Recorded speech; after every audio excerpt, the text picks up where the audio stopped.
명절 여러분 잘 보내셨나요? 이제 명절 이번에는 연휴가 길어가지고 뭐 길게는 다음 주 화요일까지 이제 휴가를 보내는 분도 있을 겁니다.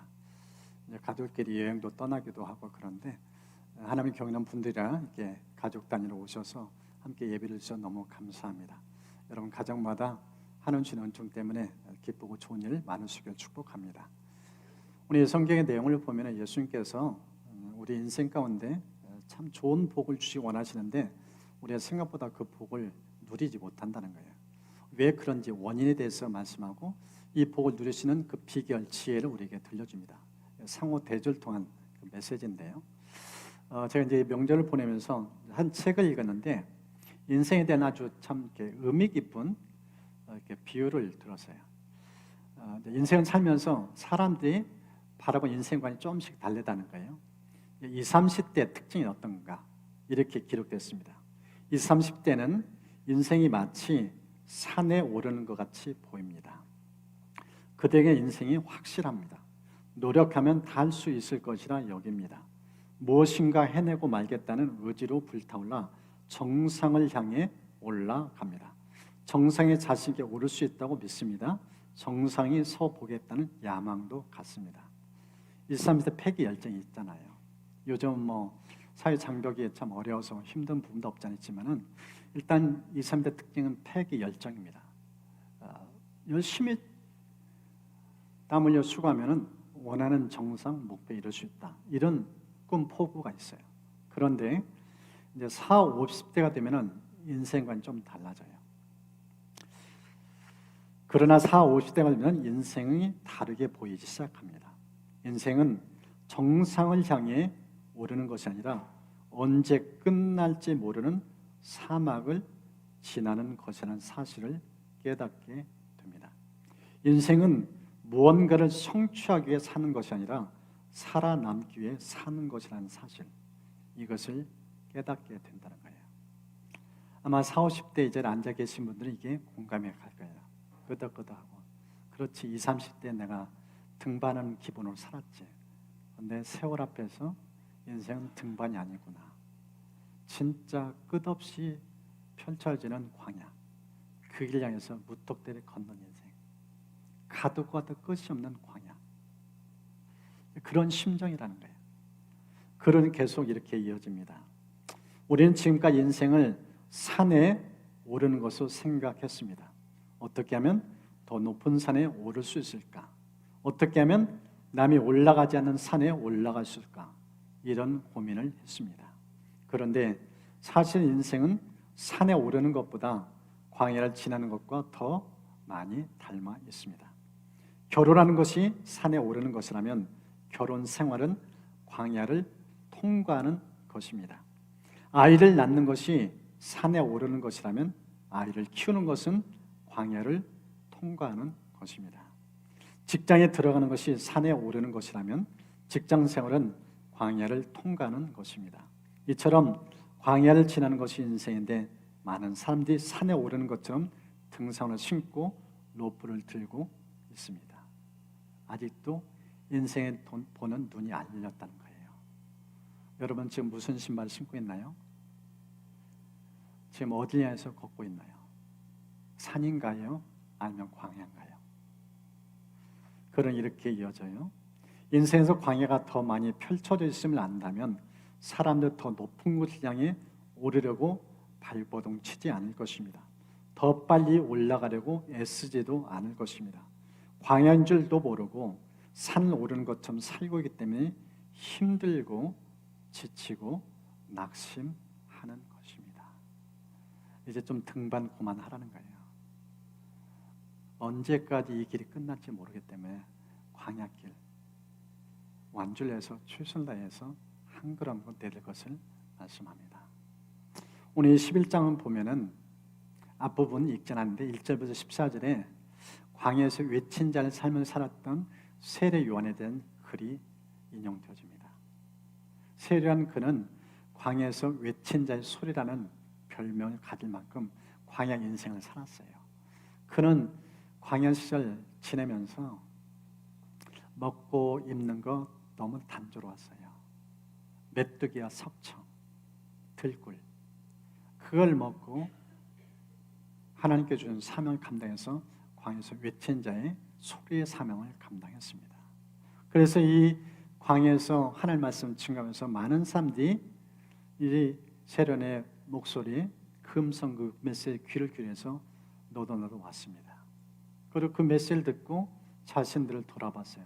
아, 나는 죄인이구나. 하나님을 등졌구나. 그래서 회개하고 하나님께로 방향 잡는 사람들이 의외로 많았습니다. 그런데 모두가 다 이 죄인의 길에서 악의 길에서 돌이켰는가? 그렇지 않습니다.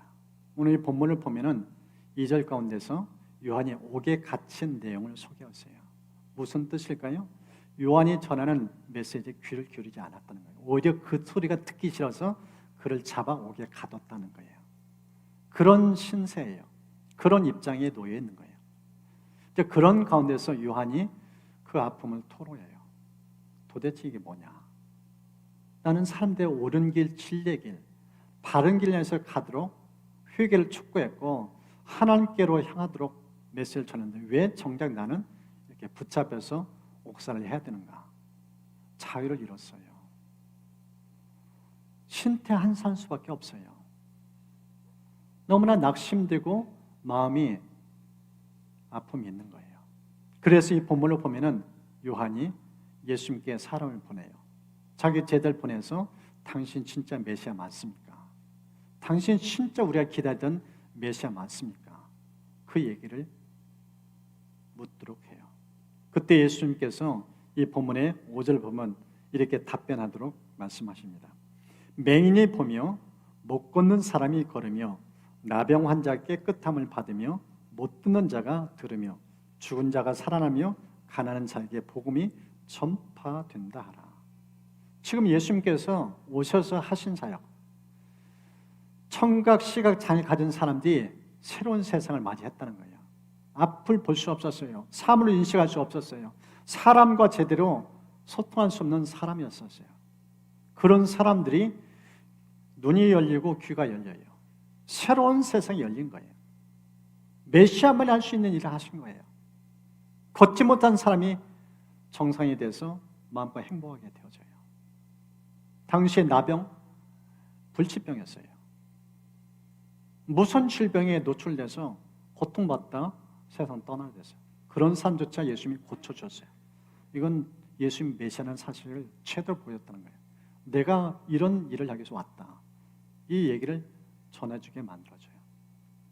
그러면서 계속 세례요한 관련된 말씀을 들려주는데 세례요한 그는 이 지구상에 태어난 사람 가운데서 가장 위대한 사람 중에 한 사람이다.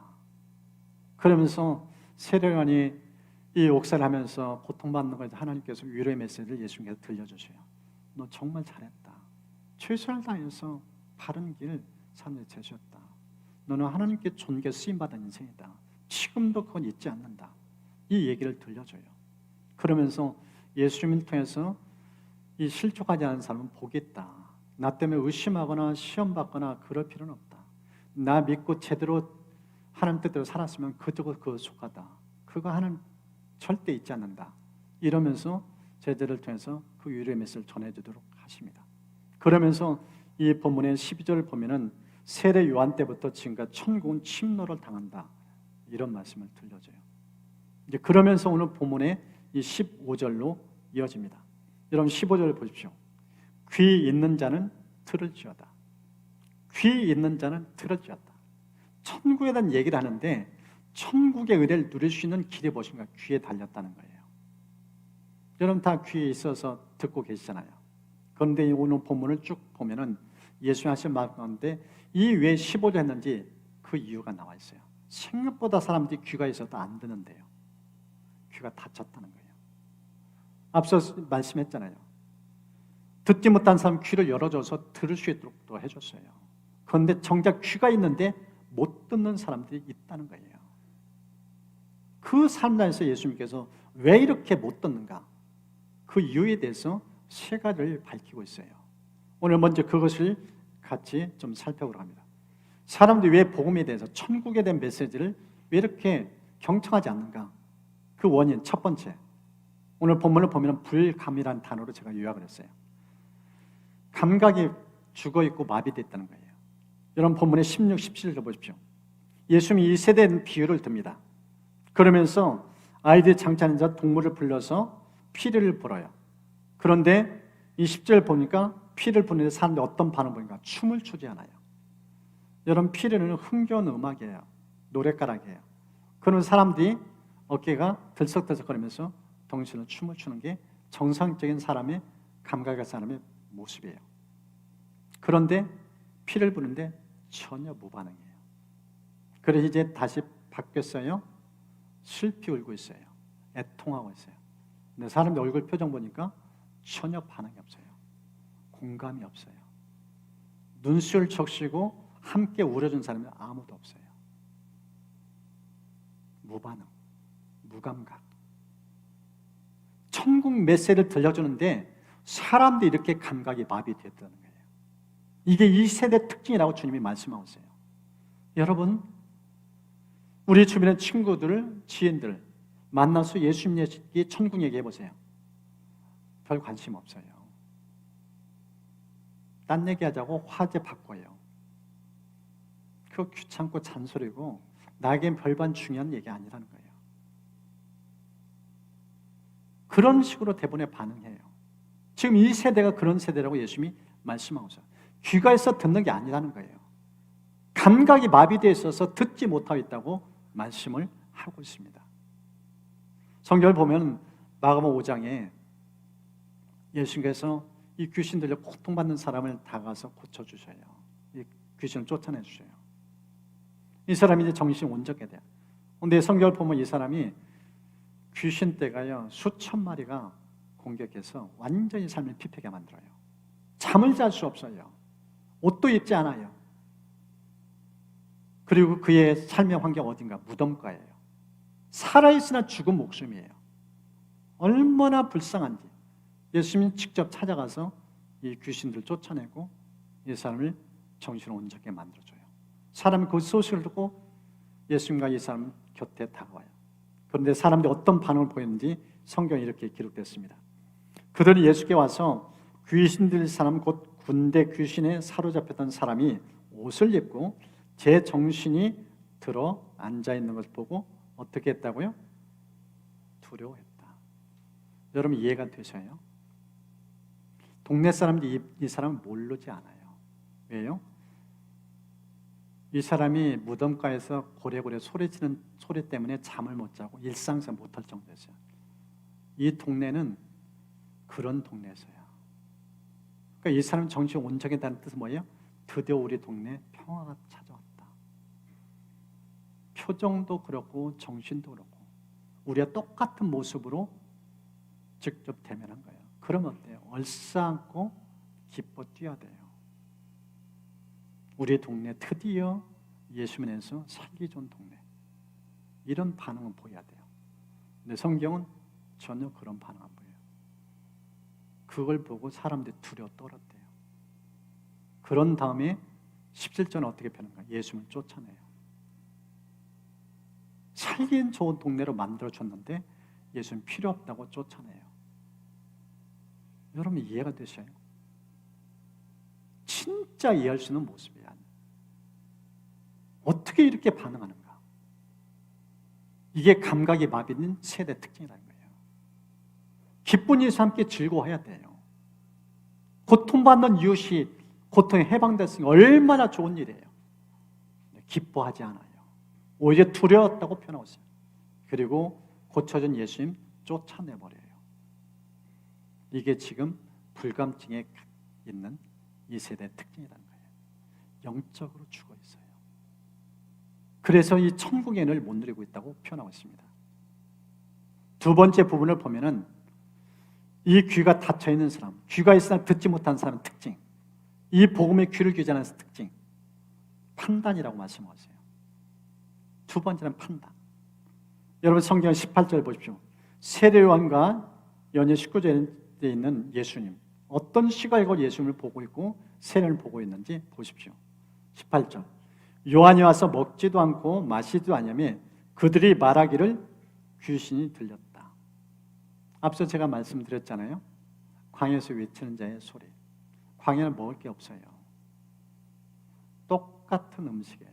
날마다 먹는 게 메뚜기, 들꿀. 그걸 삼시세끼 먹어야 돼요. 이제 그런 글을 보면서 사람들이 어떤 평을 했는가? 귀신 들린 사람. 정상이 아니라는 거예요. 비정상으로 보고 있어요. 그게 세례를 보는 시각이었습니다. 그럼 예수님은 어떻게 봤는가? 여러분 19절 보십시오. 인자는 와서 먹고 마시며 말하기를 보라, 먹기를 탐하고 포도주를 즐기는 사람이요 세리와 주인의 친구로다. 예수님은 요한과는 전혀 달랐어요. 요한은 먹지 않았어요. 금욕 생활처럼 지냈어요. 근데 예수님은 먹고 즐겼어요. 식사 자리가 많았어요. 그 예수님을 보면서 사람들 보는 시각은 어떤가? 성경의 표현 보십시오. 식탐가, 애주가, 삼류 인생. 주인들 세리들과 함께 자리를 하는 거 보면서 저분은 쓰레기 같은 인생. 이런 시각을 봐봤어요. 여러분 이들의 판단 보십시오. 정상적인 모습이에요? 올바른 생각이에요? 하나님의 음성에 귀를 기울이지 않는 사람의 특징은 왜곡되어 있어요. 변질되어 있어요. 올바른 사고를 할 수 없어요. 정상적인 안목을 갖고 사람을 보지 못해요. 늘 사람들을 부정적인 시각을 봐요. 어둡게 바라봐요. 색안경 쓰고 인생을 바라보는 모습. 이게 지금 복음의 귀를 기울이지 않는 사람의 특징인 것을 말씀을 하고 있습니다. 세 번째 모습은요, 교만입니다. 귀를 닫고 이 천국 메시지를 귀를 기울이지 않는 사람 특징 세 번째는 교만이라고 말씀하셨어요. 여러분 20절과 21절 보십시오. 이 교만한 사람 특징은 회개치 않는다고 말씀합니다.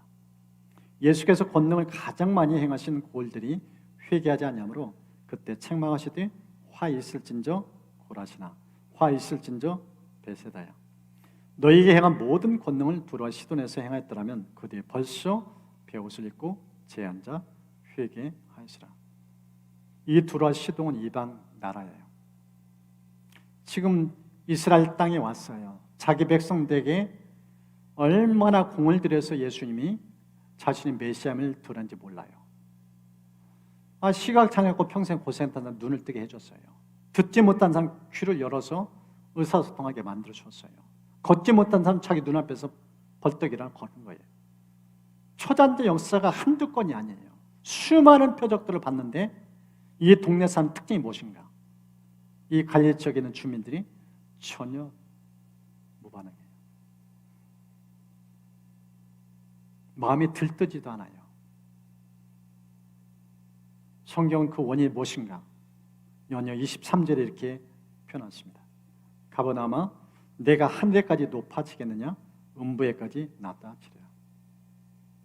하늘 높은지 모르고 코끝만 높았다는 거예요. 자고했다는 거예요. 교만했다는 거예요.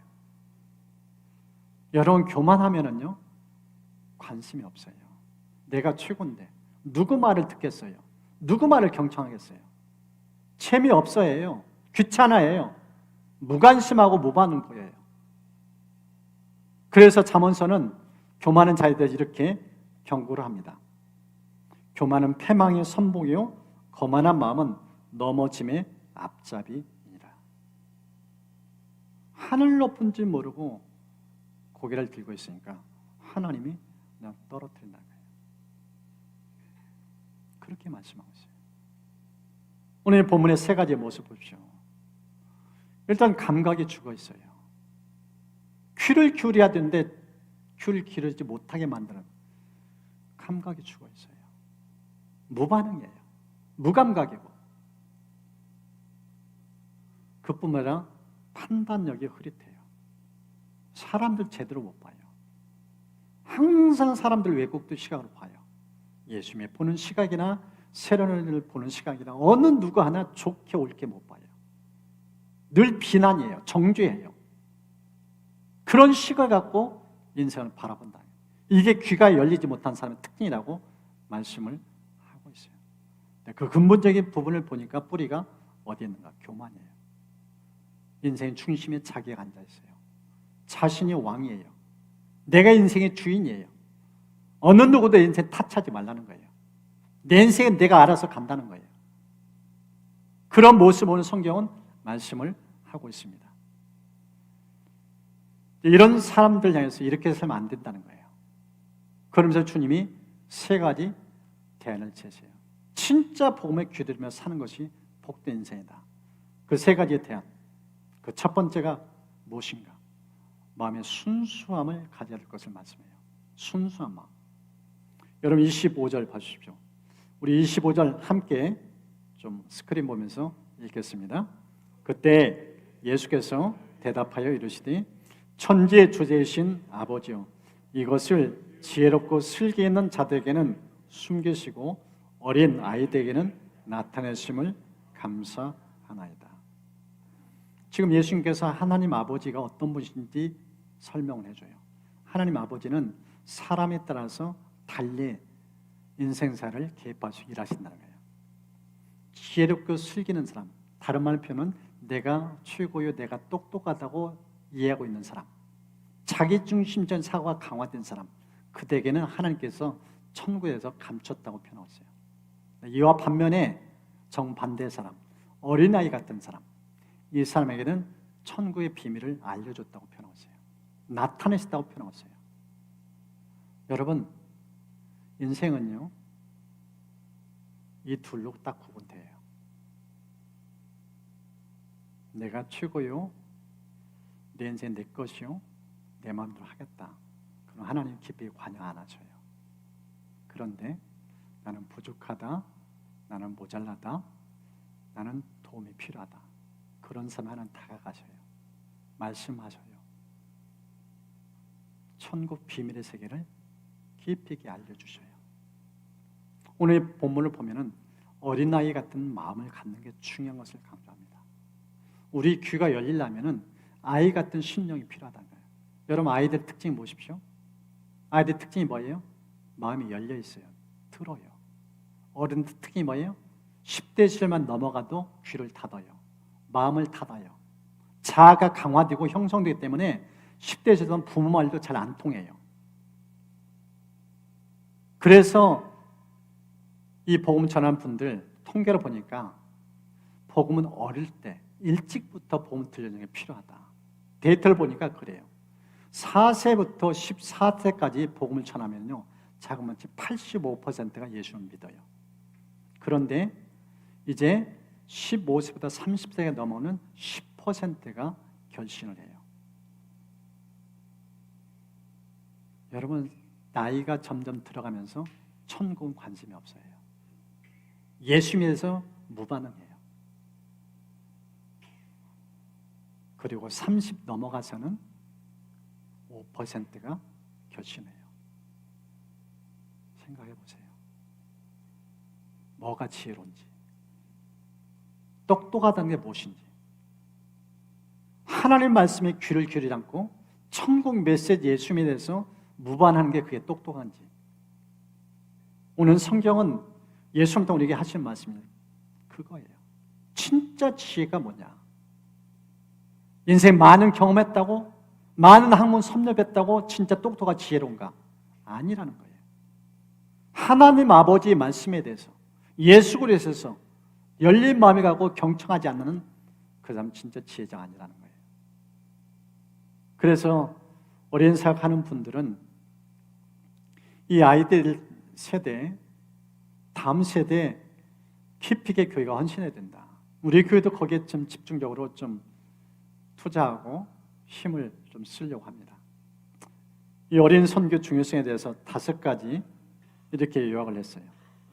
어린이들은 복음의 수용성이 강하다. 앞서 설명해 준 그 모습이에요. 아이들은 복음 전하면 진짜 마음이 부드러워요. 그 순간 예수를 영접해요.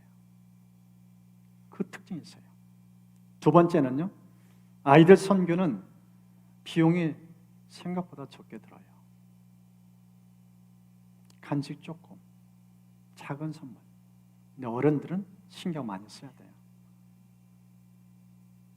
선물도 좀 신경 써서 해야 되고, 어른들의 엠만한 마음으로 마음이 통하지 않아요. 그런 특징이 있어요. 세 번째는 어린이들은 오래 복음의 일꾼으로 쓰임받을 수 있습니다. 아들이 10살 때 복음을 듣고 10년 동안 훈련시키면 50년 이상을 하나님 나라를 위해 쓰임받을 수 있어요. 근데 나이가 들어서 복음을 받아들이면 어때요? 하나님께 들을 수 있는 헌신의 기간이 생각보다 드물어요. 그래서 교회가 다음 세대 아이들에게 집중 투자할 필요성이 있는 겁니다. 네 번째는 어린이는 보화이기 때문이다. 여러분 집안에서 이런저런 가정마다 자랑거리 있고 보배가 있을 거예요. 그런데 진짜 보배 중에 보배는 뭐예요? 자식이에요. 집안에 값에 화재가 났다 했을 때 가정문을 손잡고 나오는 게 뭐예요? 금고 여시 아니에요. 자식이에요. 자식은 보물 1호예요. 그 정도로 자식이 소중해요. 다섯 번째는 어린이들은 기독교 운명이기 때문이다. 기독교의 미래는 다음 세대에 달려져 있어요. 다음 세대 교회가 얼마나 투자하느냐에 따라서 교회의 미래가 좌우되어져요. 실제적으로 자료를 보니까 다음 세대 아이들에게 집중 투자는 두 그룹이 있어요. 어떤 그룹인가? 저 북한, 공산주의. 여러분 북한에 여러 번 갔다 온 분의 얘기입니다. 북한은요, 아이가 태어나면은 김일성을 가장 먼저 알게 만들어줘요. 타가수에 맡기고 부모가 교육시킬 여유가 없어요. 일찍부터 세뇌 교육을 시켜요. 주체사상. 그러니까 공산주의에 물들어요. 쉽게 개종하지 않아요. 그 사상이 어릴 적에 심어졌기 때문에. 또 하나, 이슬람. 이슬람은 어릴 적에 코란을 암송시켜요.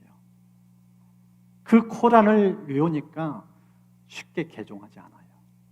일찍 무엇을 심어주는 데서 그 인생이 달라지기 때문에 그들은 그거에 벌써 눈이 열려서 그렇게 다음 세대에 일찍부터 투자한다는 거예요. 근데 교회는, 우리 부모는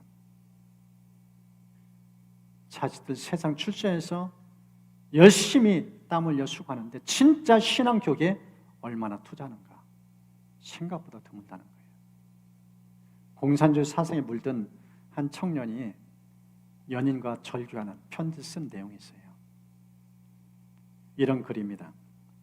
우리 공산주의자들은 사망률이 높습니다. 총에 맞고 교수형을 당하고 조롱당하고 직업을 잃고 있습니다. 우리 중 상당한 퍼센트는 이미 죽었거나 감옥에 갇혀 있습니다. 우리는 대부분 가난하게 살고 있습니다. 우리는 좋은 집, 좋은 자동차를 가질 여유도 없습니다. 그러면서도 우리는 우리의 모든 시간, 모든 재산, 모든 재능을 아낌없이 당을 위해 바칩니다. 사람들은 우리를 가리켜 광신자라고 부릅니다. 그렇습니다. 우리는 광신자입니다. 우리의 삶은 오직 하나, 세계 공산화의 노력에 의해 지배되고 있습니다. 내가 죽도록 갈망하는 것이 있는데 그것은 공산주의가 실현되는 세상입니다. 그것은 이제 내 삶이요, 내 사업이요, 내 종교요, 내 취미요, 내 연인이요, 내 아내요, 내 빵이요, 내 고기입니다. 나는 낮에 그 일을 하고 밤에는 그것을 꿈꿉니다. 나에게 이제 이 비전을 떠나서는 나의 어떤 다른 인생도 우정도 사랑도 대화도 존재할 수 없습니다. 나는 이 세상을 위해 감옥에 갇힐 준비가 되어 있고 필요하다면 사형대에 갈 준비가 되어 있습니다. 여러분 이해가 되셔요? 공산주의 사상 일찍부터 물든 청년의 고백이에요. 어느 정도까지 준비되는가? 애인 절규하는 것은 별로 중요치 않아요. 목숨도 내걸어요. 여러분 공산주의가 뭐예요? 거짓 사상이에요. 진리 아니에요. 가짜예요. 그런 사상에 물들어서 그것이 잘못인지도 모르고 거기에 생명을 건다는 거예요. 거짓 사상에 새누른 사람의 삶의 모습이에요. 우리는 성경의 진리요 예수님이 진짜라고 알고 있어요. 그런데 우리 뒤에는 얼마나 진리의 말씀이 되새겼는가. 여러분, 예수의 인생 목숨 거나요? 진리의 말씀 알기 위해서 그렇게 오랜 시간 투자하면서 말씀의 불을 켜고 있나요? 생각보다 드물어요. 이렇게 거짓 사상 앞에서도 목숨 거는데 진짜이신 예수님, 진리의 말씀인 성경, 이 말씀 앞에 내가 대하는 태도는 너무나 초라해요. 너무나 부족해요. 너무나 약해요. 주님을 그렇게 가볍게 우습게 여기고 성경의 가치를 소홀히 여기니까 세상 앞에 속절없이 무너진 게 오늘의 세태입니다. 그래서 우리가 필요한 것은 어린애 같은 마음이에요. 이 순수한 마음이 있어야 진리의 주님을 사모하게 되고 진리의 말씀을 살아가면서 말씀 앞에 내 인생을 투자하게 됩니다. 하나님께서 저와 여러분 삶 속에 이런 은혜를 축복합니다. 세월이 가면 갈수록 마음이 굳어지는 것이나 더 부드러워지고 더 사모하고 주님을 더 알고 싶고 말씀을 더 깨우치고 싶은 열망, 그런 은혜가 여러분 속에 가득 넘칠 축복합니다. 두 번째 부분을 보면은요, 우리가 이 복음의 귀를 기울이기 위해서 필요한 부분인데 두 번째는 은총입니다. 이 은총은 인간의 수고 노력으로 얻어지는 게 아니라는 거예요. 오늘 본문에 27절을 보면은 그것을 계시라는 단어로 썼습니다. 내 아버지께서 모든 것을 내게 주셨으니 아버지 외에는 아들을 아는 자가 없고 아들과 또 아들의 소원대로 계시를 받는 자 외에는 아버지를 아는 자가 없다. 여러분, 계시는요 인간의 지혜, 능력, 노력 아무런 도움이 안 돼요. 성경을 보면은 에베소 2장에 어떻게 우리를 표현하고 있는가? 예수님 만나기 전 우리의 상태를 죽어 있다고 표현하고 있어요. 여러분, 죽은 자의 특징이 뭐예요? 깨달음이 없어요. 지각력이 없어요. 인식 능력이 없어요. 뭘 보고 뇌에 각인돼야 되냐, 그럴 능력이 없어요.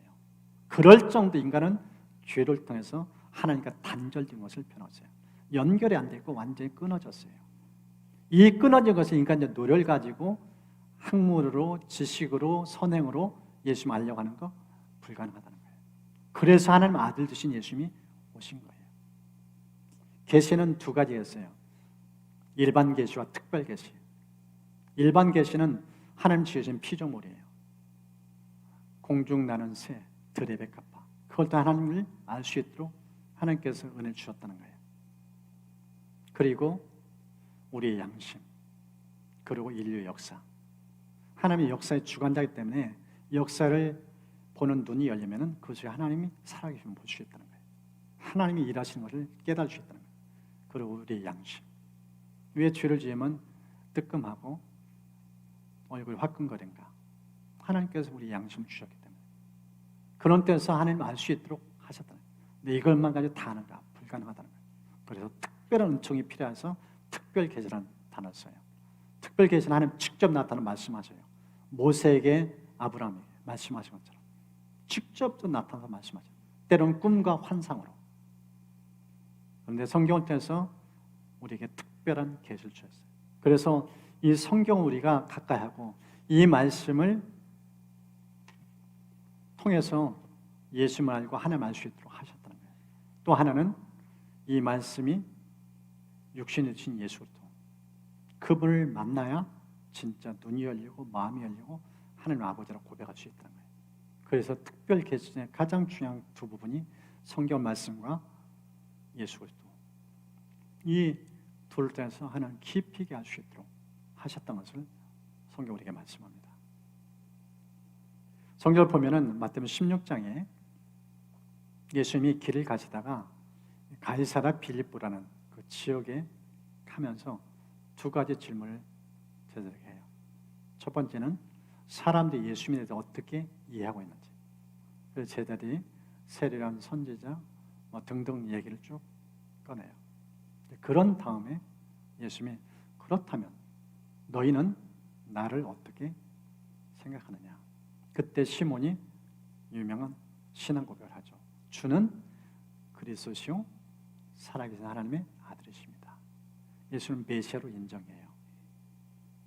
구세주로 인정해요. 그 얘기를 듣고 예수님께서 이런 말씀을 들려주십니다. 바요나 시몬아, 내가 복이 있도다. 이를 내게 알게 한 이는 혈육이 아니요 하늘에 계신 내 아버지시니라. 여러분, 이게 바로 계시라는 거예요. 베드로 성경 보십시오. 공부한 흔적이 없어요. 학문을 제대로 공부를 하지 않았던 거예요. 학교 가방줄이 짧아요. 그래서 사람들이 가볍게 여겼어요. 직업이 어부예요. 그런 그가 어떻게 위대한 신앙 고백을 할 수 있었는가? 예수님 정확하게 말씀하셨어요. 네가 머리가 똑똑해서 좋은 집안에 태어났기 때문에 훌륭한 공부를 많이 했기 때문에 그런 말 하나도 없어요. 혈육이 아니다. 인간적인 수단 방법으로 되지 않았다는 거예요. 오직 하나, 하나님 아버지께서 깨달음 주셨다는 거예요. 이것이 곧 계시라는 거예요. 여러분, 이 자리에 앉아 있어도 성경에 대해서 귀를 기울이고 아멘 아멘 하는 분이 있는가 하면은 이게 무슨 말인지 못 알아들 수도 있어요. 왜 그런가? 차이는 딱 하나입니다. 하나님이 열어줘야 돼요. 깨달음을 줘야 돼요. 저도 예수님 만나기 전에 제가 고등학교 시절에 친구가 교회가 돼서 아마 우리 교회에 이 전도 집회 때 했던 것 같아요. 저를 초청해가지고 교회로 갔어요. 근데 교회 가서 딱 있는데 죽는 줄 알았어요. 세상에 재미없는 집단, 광신도 같은 느낌이 들었어요. 큰 복 하나 넣고 박수치고 거의 그런 느낌. 내가 여기 잘못 오면 미치겠구나. 그래서 교회 안 다녔어요. 제가 고등학교 때 제 모습이에요. 그때는 귀가 안 열렸어요. 마음이 안 열렸어요. 예수님 누구신지 몰랐어요. 계시가 임하지 않은 거예요. 하나님 깨달음 주시지 않으니까. 그때 듣는 말씀, 그때 보는 교회 광경은 이건 내가 있어서 안 될 그런 곳으로 인식한 거예요. 그런 제가 오늘 갑자기 교회를 가고 싶어요. 그때는 누가 등 떠밀지도 않고 교회 가자고 손잡은 사람도 없었어요. 제 발로 찾아갔어요. 그때로 지금까지 여기 있어요. 교회에. 어떻게 될게요? 하나님이 귀를 여셨어요. 마음을 여셨어요. 예수님이 누구신지 정확하게 믿을 수 있는 믿음을 주셨어요. 성경을 떼서 하나님이 계신 것을 정확하게 깨닫게 했고 그걸 믿게 만들어주셨어요. 그러니까 그 믿음의 은혜 때문에 이렇게 목회자가 된 거예요. 여러분, 우리가 10월 22일 날 왜 사람들을 이곳으로 초청하면서 예수님을 알려는가? 저와 같은 인생, 예수님 만나전과 만난 다음에 너무도 달라요. 천국 있고 하나님 계시고 정말 예수님 만나기 전과 만난 후의 삶은 하늘과 땅의 차이예요. 비교가 안 돼요. 그럴 정도로 너무나 분명한 하나님의 은총이 있어요. 하나님께서 저 여러분 삶을 통해서 진짜 내가 만난 예수, 내가 경험한 천국, 이 은혜를 만나는 이웃들에게 늘 전하면서 그때마다 하나님께서 그들에게 깨달음 주셔서 우리처럼 예수를 제대로 믿고 이 땅에서 천국을 누리며 살 수 있는 그런 축복의 통로 될 수 있기를 바랍니다. 이 본문의 마지막 부분입니다.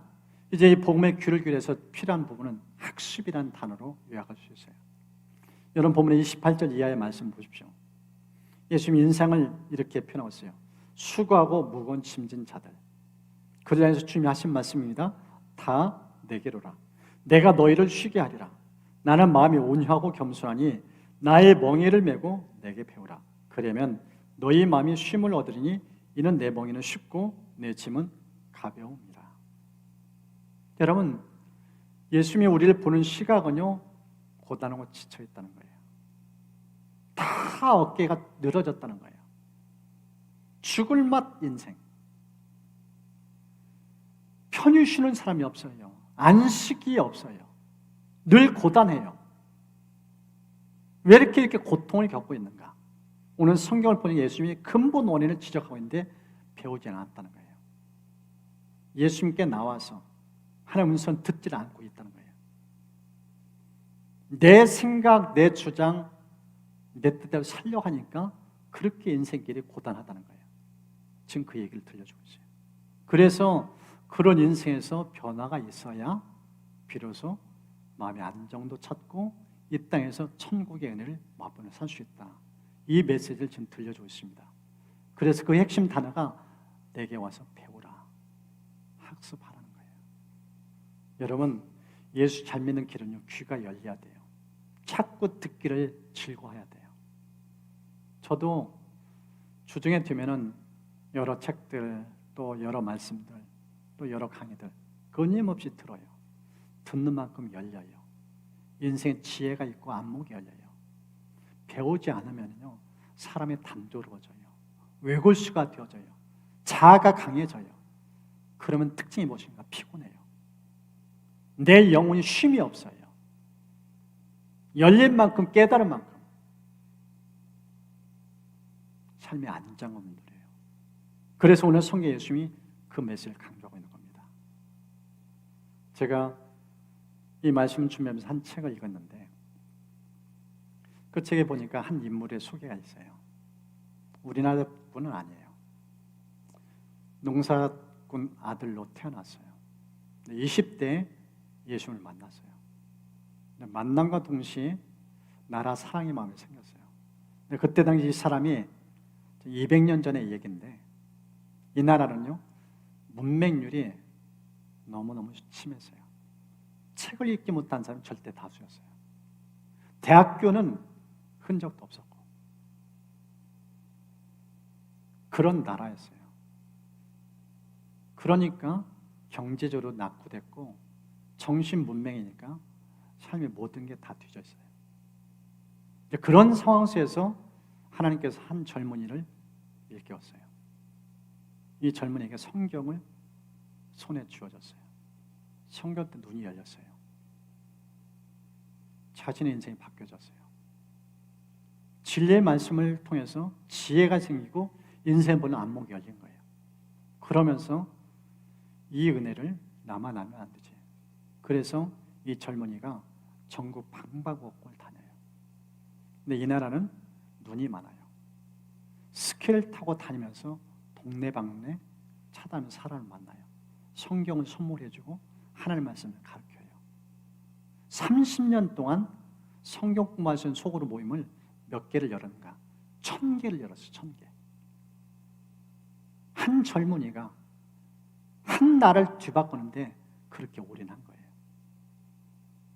그러면 문맹률이 사라지고 지금은 전 세계 문맹률 제로래요. 노르웨이에 있는 해우계라는, 하우계라고도 하고 해우계라고 하는데 이 해우계라는 청년의 일화입니다. 200년 전에 이 나라는요, 지구상에 가장 낙후된 나라 중에 하나. 배움도 없고 먹고 살 길 없어서 심지어 나무 껍질 벗겨서 빵을 만들어 먹고 살 수밖에 없는 나라. 그런데 지금 노르웨이 보세요. 세계 인류예요. 선교사 가장 많이 파송한 나라 중에 하나예요. 어떻게 이게 가능한가? 한 젊은이가 성경의 눈을 떴어요. 말씀을 배웠어요. 여러분, 말씀은 사람은 말씀을 가까이 하면요, 개인의 인생뿐만 아니라 가정이 바뀌어져요. 동네가 달라져요. 나라도 바꿔요. 지금 노르웨이 함부로 못해요. 세계 탑 랭킹이 있어요. 어떻게 가능했는가? 한 젊은이 가슴 속에 복음을 심어주고 말씀이 들어간 거예요. 여러분 인생 가운데 이뤄내길 축복합니다. 성경을 갖고 예수님을 가까이 하면은요, 내 개인의 인생 바뀌는 건 그건 기본이고, 나를 통해요, 나를 만난 사람들 인생이 달라져요. 만나는 곳곳마다 성경 공부를 열어요. 말씀이 들어가면 인생이 확 바뀌어져요. 이 나라의 미래는 다른 데 있지 않습니다. 진리의 말씀의 가치를 제대로 알고 성경에 올인하는 사람, 그런 교회, 그런 공동체, 하나님 그런 사람 들어 쓰셔요. 시대를 바꿔요. 역사를 바꿔요. 더딘 것 같아도 이 젊은 이 일하는데 어려움도 있어서 핍박도 했어요. 10년 동안 감옥에서 옥살을 했어요. 그래서 53살에 일찍 세상을 떠나있어요. 이렇게 이 나라가 될 줄 모르고 이 사람은 세상을 떠났어요. 그런데 노래를 바꾼 인물로 지금은 길이길이 역사에 남고 있어요. 하나님께서 저희 여러분에게 성경을 선물 주신 이유, 날마다 말씀을 사랑하고 사모하며 말씀을 인생에 걸라고 주신 겁니다. 배우기를 힘쓰세요. 이 말씀 없이는, 말씀의 입장은 단 하루 시작하지 않겠다. 그런 심정을 가지고 말씀을 인생에 걸기 시작하면은 하나님 여러분 인생은 점점 빛나게 만들어줄 것입니다. 여러분의 가는 곳마다 사람 인생이 바뀔 수 있도록 하나님께 여러분을 그렇게 귀하게 쓰실 것입니다. 하나님께서 그런 은총을 여러분 모두에게 부어주시기를 축복합니다. 이제 말씀을 마무리합니다. 복음의 귀를 기울이는 특징 3가지 말씀했었어요. 뭐라고 했어요? 첫 번째가 감각이 마비된 불감증, 그리고 늘 판단만 하는 사람. 왜 그런가? 교만하기 때문에. 얘는 그런 모습 없는데 돌아봐야 되고, 그러면 어떻게 방향 전해야 되는가? 복음의 귀를 기울이기 위해서 첫 번째가 순수한 마음이 필요하다. 아이 같은 심정, 그리고 하나님의 은총. 이 어린아이 같은 심령이 하나님께 깨달음 주셔요. 지혜를 주시고 이 성경을 펼칠 때마다 깨달음 주시고 은혜를 주셔요. 이제 그런 상황 속에서 계속 배우기를 열망하면 내 인생에 평화가 있고 안식이 있고 나를 때 수많은 삶들을 이제 복되게 만드는 그런 사람 쓰임받습니다. 하는 그런 역사 있기를 축복합니다.